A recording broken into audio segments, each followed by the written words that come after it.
छत्तीसगढ़ के गरियाबंद जिले का दक्षिणतम छोर पर बसा एक छोटा सा तहसील देवभोग, जहां स्थित है लगभग 150 साल पुरानी एक ऐतिहासिक मंदिर, जहां पर विराजमान हैं श्री जगन्नाथ स्वामी।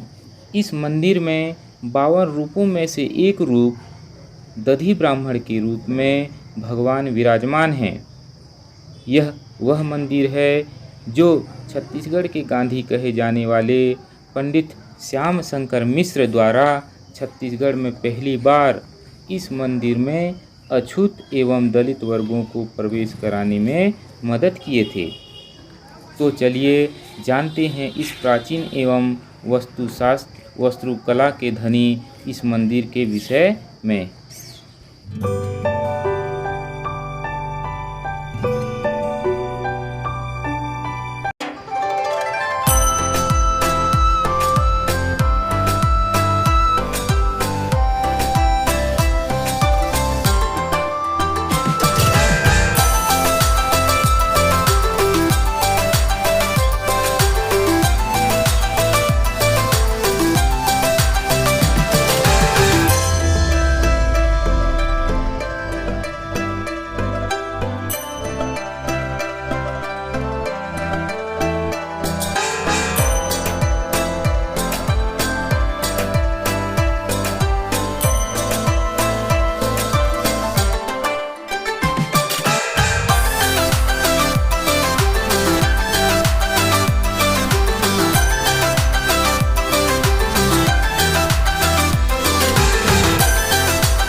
जगन्नाथ मंदिर देवभोग में मंदिर के इतिहास के संबंध में यदि हम चर्चा करें तो यहाँ एक ब्राह्मण जी थे मिच्छामुंड।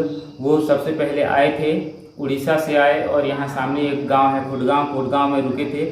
खुडगांव में रुकने के पश्चात कुछ टाइम बाद जो है वो राजा जी से संपर्क किए। राजा से संपर्क करने के बाद उन्होंने जो है इस मूर्ति को स्थापना के संबंध में मंशा जाहिर की। राजा जी ने उन्हें कहा कि ठीक है, लेकिन किसी कह देने मात्र से ही तो मूर्ति स्थापना नहीं की जा सकती, इसलिए इस मूर्ति की क्या सत्यता है ये बताइए।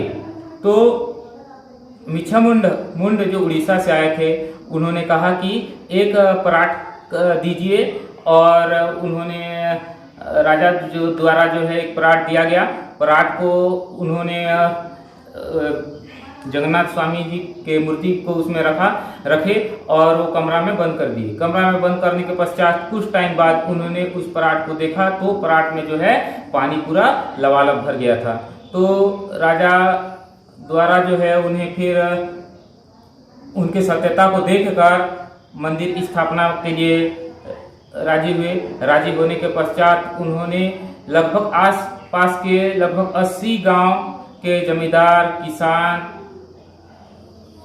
व्यापारी और जो इस कार्य में सहयोग कर सकते थे उनको इन्होंने मीटिंग में बुलाया। मीटिंग में सब चर्चा हुआ।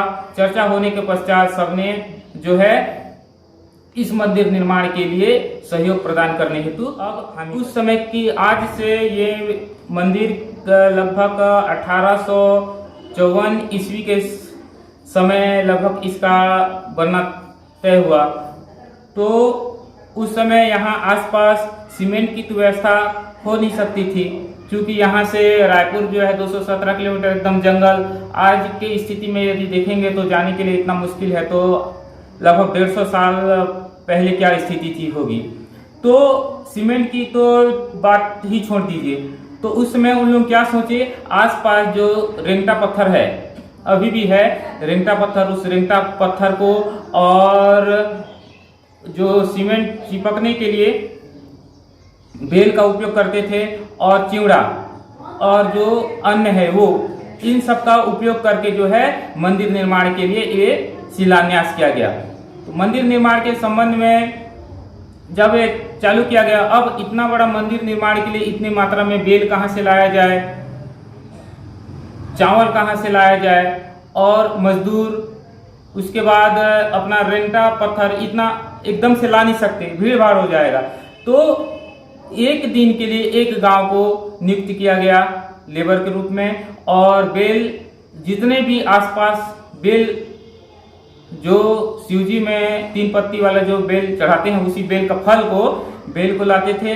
बेल को लाने के पश्चात 1 साल का जितना भी बेल होता था उसको इकट्ठा करके उसको पेस्ट बनाते थे, और इतना जो मटेरियल है उसको जो है पेस्ट बना के यहाँ पे पत्थर जो है आप देखे होंगे अभी सामुदायिक केंद्र में पड़ा है वो पत्थर, उस पत्थर से उसको पीस कर जितना दूर हो सकता था न्यू स्तर में जितना दूर हो सकता था वो बनाते थे, और बनाने के बाद वो छोड़ देते थे। इस प्रकार से प्रक्रिया करते करते इस मंदिर के निर्माण के लिए लगभग 40 से 45 साल का वक्त लगा। मंदिर का 40 से 45 साल का वक्त लगा, मतलब 1854 में आए थे मिच्छा मुंडा, 1854 में आए थे। जो उसके इस बाद मंदिर में मूर्ति की स्थापना 1901 में हुई थी। 1901 मतलब 47 साल में हम कह सकते हैं कि 40 साल राउंड फिगर में मंदिर का निर्माण हुआ होगा, और 7 साल जो वो अपना प्रोसेस किए होंगे, यहाँ रहे होंगे, राजा जी से मिले होंगे, ये 7 साल का समय मान सकते हैं। ऐसे करके राउंड फिगर में 47 साल ये सब प्रोसेस उनके आने के बाद, और यहाँ जो मंदिर का पूरा निर्माण हुआ है वो लगभग 47 साल का टाइम लगा, ऐसे हम समझ। आप देख सकते हैं ये जो जगन्नाथ स्वामी जी का मूर्ति है ये उसी 1854 से है, जो प्रथम ब्राह्मण जी जो मिच्छमुंड जी थे उन्हीं के समय जो स्थापना किया गया था। और ये जो चमत्कारी मूर्ति जो मतलब अपने जल धारा जिनके शरीर में निकली थी और पूरा पराग जो है भर गया था, वही मूर्ति ही है। ये मूर्ति अभी तक है अपने यहाँ 12 साल में, जो अन्य मंदिर में 12 साल में कलेवर होता है, कलेवर होने के बाद जो है मूर्ति को चेंज कर दिया जाता है, लेकिन ये वही मतलब क्या कहना चाहिए, वही दिव्य मूर्ति है, दारू ब्रह्म मूर्ति है जो अभी तक ये स्थापित है। इसको जो है कलेवर में सिर्फ इनके वस्त्रों को बदला जाता है, और जो थोड़ा बहुत पोंछ पाँच के उसको अच्छे से करके स्थापित किया जाता है। यही आज भी वही मूर्ति है जो दिव्य मूर्ति है, जिसने 1854 में राजा जी को चमत्कार दिखाया, और राजा जी जो है इनको प्रसन्न होके लगभग 80 गांव मिलके इस मूर्ति को स्थापना करने के लिए इतना बड़ा मंदिर का निर्माण किए। तो ये आज देख सकते हैं यही मूर्ति है। और ये जो अपना ये चौखट है, ये चौखट कहना चाहिए, ये पूरा एक शिला है, ये पत्थर है चौखट, यहाँ से इतना बड़ा का एक बीम टाइप का बना हुआ है, ये पूरा एक ही पत्थर का बना हुआ है। ये जो मूर्ति माने ये चौखट है, भगवान को परिक्रमा करने के लिए बनाया गया है गली। इसमें अपन जब छोटे छोटे थे तो यहाँ पूरा गाड़ी लेके आते थे, इधर खेलते थे। बच्चे लड़कियाँ जो है कोणी गुची वगैरह लाते हैं, यहाँ खेलते हैं।